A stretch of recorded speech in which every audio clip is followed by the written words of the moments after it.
జాతీయ వెనుకబడిన తరగతుల సంక్షేమ సంఘం జాతీయ అధ్యక్షులు ఆర్ కృష్ణయ్య కృషి మేరకే ఫీజు రీయింబర్స్మెంట్కు తెలంగాణ ప్రభుత్వం 250 కోట్లు కేటాయించిందని ఆ సంఘం జిల్లా అధ్యక్షులు ఆవుల రాఘవేంద్రనాథ్ యాదవ్ అన్నారు.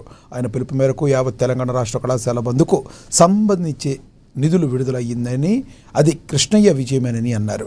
ఈ సందర్భంగా ఆదిలాబాద్ పట్టణంలోని సంఘ కార్యాలయంలో ఆయన చిత్రపటానికి బీసీ సంఘ నేతలు పాలాభిషేకం చేశారు.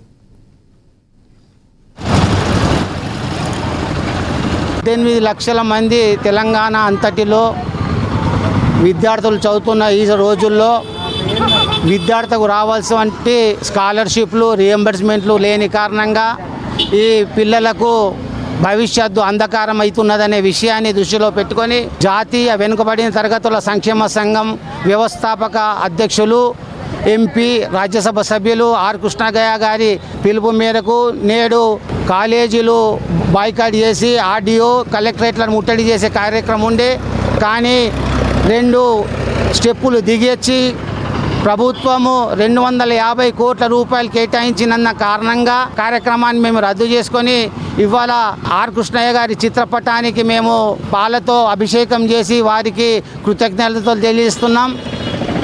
మేము 16 లక్షల మంది విద్యార్థులకు వెంటగా ఉంటూ ఎస్సీ ఎస్టీ బీసీ మైనార్టీ విద్యార్థులతో కలిసి 8,000 కోట్ల రూపాయలు ఏవైతే ప్రభుత్వం ఇవ్వాల్సి ఉన్నదో దాన్ని మేము సాధించుకునే వరకు ఉద్యమిస్తాం.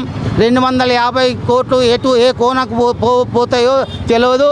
తక్షణమే 8,000 కోట్ల రూపాయలు శాంక్షన్ చేసి 16 లక్షల మంది పిల్లల భవిష్యత్తును తీర్చిదిద్దాల్సిందిగా కోరుతున్నాం.